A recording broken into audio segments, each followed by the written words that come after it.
ლიდერ ქალთა საზოგადოებამ სხვადასხვა სფეროში დასაქმებული და წარმატებული ქალბატონები დააჯილდოვა.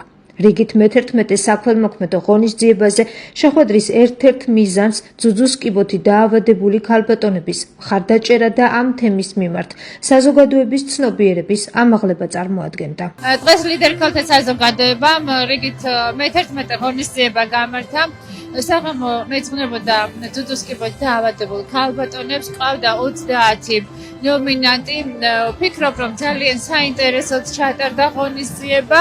დღეს ჩატარდა ლიდერ ქალთა საზოგადოების მიერ ორგანიზებული მორიგი გრანდიოზული მასშტაბური და საინტერესო ღონისძიება.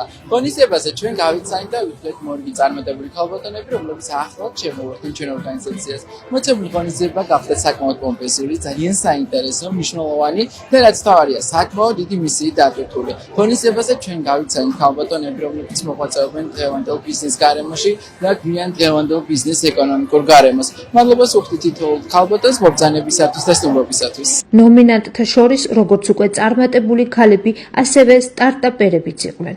ტელეჟურნალისტიკის სფეროში გამორჩეული პროფესიონალიზმისა და დარგის განვითარებაში შეტანილი მნიშვნელოვანი წვლილისათვის ჯილდო წარმატებულ ქალბატონს, ტელეკომპანია რიონის გენერალურ დირექტორს უამრავი ტიტულის მქონე თამარ ღვინიანიძეს გადაეცა. ტელეკომპანიის გენერალური დირექტორი, საქართველოს პედაგოგიკის მეცნიერებათა აკადემიის აკადემიკოსია და 50-ზე მეტი სამეცნიერო შრომის ავტორი. დაჯილდოებულია მრავალ პრესტიჟული ჯილდოთი, მათ შორის ქუთაისის საპატიო მოქალაქის და საქართველოს დამსახურებული ჟურნალისტის წოდებით 2023 წელს მიიღო საქართველოს კათოლიკოს პატრიარქის პრემია.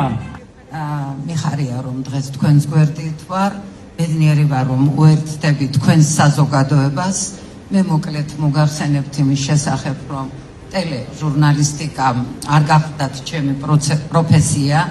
მე დაკავებული ვიყავი უნივერსიტეტით, სამეცნიერო მუშაობით, მაგრამ ცხოვრების მიმდინარეობამ განსაზღვრა შემდგომი ჩემი საქმიანობა, ჩემი ლიდერობა ამ კუთხით. გარდამეცვალა მეუღლე და შემდეგ შვილთან ერთად გავაგრძელე საოჯახო საქმე. ტელერადიო კომპანია რიონი გაახლავთ პირველი დამოუკიდებელი ქართული მედია საშუალება სატელევიზიო სივრცეში 36 წლიანი ისტორიით.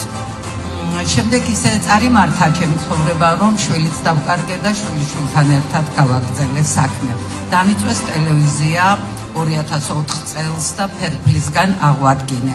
მიუხედავად ჩემი დიდი ოჯახური ტრაგედიებისა, მოვერიე ჩემ თავს და შევეცადე, რომ ეს საქმე გამეგრძელებინა და ამითი ხელი შემეწყო ჩემი მეუღლისა და შვილის პოპულარობის გაგრძელებისათვის და შემძელი კიდეც ალბათ, მიუხედავად იმისა, რომ ძალიან ბევრი პრობლემა დგას დღეს ტელერადიო საშუალებების წინაშე, მე მაინც მოვახერხე, რომ ეს საქმე გამეგრძელებინა.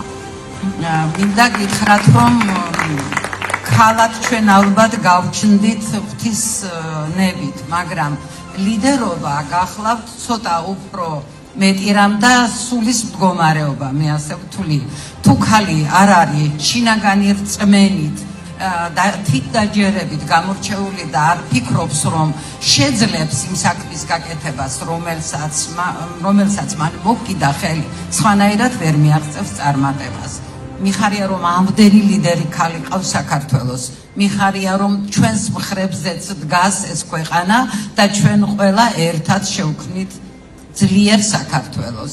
გილოცავთ გაზაფხულს და გისურვებთ რომ სულში სულ გაზაფხული გქონდეს. ლიდერ ქალთა საზოგადოების მისიას საქართველოში მოღვაწე წარმატებული ქალების წვლილის აღიარება და მათი მიღწევების წარმოჩენა წარმოადგენს.